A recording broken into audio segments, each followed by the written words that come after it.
Contact improvisation was developed in the States by a group around the 60s, like 1962, in a workshop at Oberlin College. This is traditionally how it's thought where it started. Steve Paxton is a clear founder of one of the early people. There's also some of the students that were in that first class that have been continuing since that time. Nancy Stark-Smith is another name. If you read like the early articles of what they're saying they're trying to do, they were in the Grand Union. That was the improvisational group that Steve Paxton was a part of. David Gordon, a lot of names that we know were improvising in this group. They were trying to find keep exploring different methods for how to bring new impulses into the dance, new sources for the dance. So Contact came from trying to bring touch, actually allow sensual, sexual energy into performance. They ask questions, like if you see the early tapes, they had a mat, and Steve Paxton had a background in Aikido, which I also have before I came to the Forum. And so he had a background, and he said, okay, run into the person standing and jump into them and see what happens. And so a lot of the early stuff was just kind of this free-form kind of craziness, but they'd be on mats a lot of the time. It then got informed through time. Like for instance, we teach, and if you teach traditionally, you'll teach like Aikido breakfall techniques. Aikido is a Japanese sword art that's very circular, and it's all open hand. So it's all non-gripping, although actually there's like little techniques of wrist control and stuff like that. But they traditionally have this long curved sword, and they do a lot of rolls that where the arm is almost like the sword. Either the sword would be tucked along the side, or they practice techniques without the sword. There's a black skirt that's a half skirt that opens sort of like pants, but it also looks like a skirt. So there's a lot of rolls. If you learn that art in Japan, you study rolls like 6 years before you learn any of the techniques, you know. And they roll like better than people walk. So, yeah, just rolling. Little boys, you know, the skirt just flutters through the space. So Steve Paxton taught these things early on. Also, the idea from Aikido of the open hand became a very important part politically in the contact form. So what this means is that the idea of nobody grabbing the other, that it's the dance comes from a mutual choice and a mutual gift, and there's not one person saying, "Come, this is what I want," but instead both people are always making the same choice. So that we study techniques of how to use momentum into lifts. If you commit, you're responsible for yourself. If you end up lifted, if I end up on someone's shoulder, I have to train to know how, if we fall, that I can take care of myself. So these ideas. There's a lot of work with weight, and with the weight of the partner. Because that's the informing force that makes it possible for these really dynamic things. If you have a lot of weight shared and then someone shifts under it, there's a lot of potential energy underneath the weight sharing.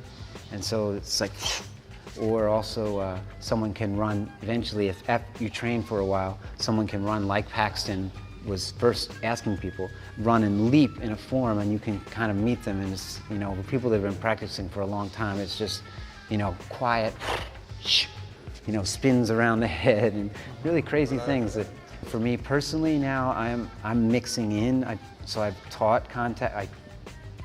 I studied contact and loved contact for about 15 years and learned it in Philadelphia. But now I've been studying b-boy, hip-hop dance forms, and also capoeira is actually my current form. And so I'm also mixing those forms into the possibilities of the contact duet. There's many different dances that inform the contact, like ballroom dancing informs contact. Wrestling, there's wrestling moves that inform contact. So there's a lot of different influences, but which is the most distinct thing about contact improvisation? Of course, is used as you tell me, it's used. It has a lot of influences. Mm-hmm. But what is the most distinct thing about the contact technique? You know, it looks different in different places in the world. Like it's really branched off, and it takes different forms in different places. It's one of those dance forms, like for me, like capoeira has gone around the world. Contact has gone around the world. For instance, I was in Buenos Aires, and I taught contact there, and there's already very much a culture of dancing, just as a social dancing, the tango, but there was a lot of people who wanted a different politics in their dance. So they loved the dance, they'd love to come out and dance at night, but they would choose contact as maybe a different opportunity where the male-female role isn't so organized.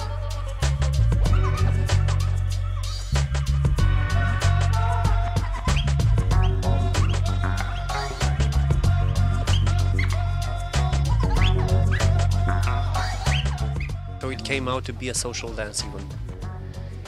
It came out at first as this study for their improvisational work for performance, but I think they got surprised how much it became a social form.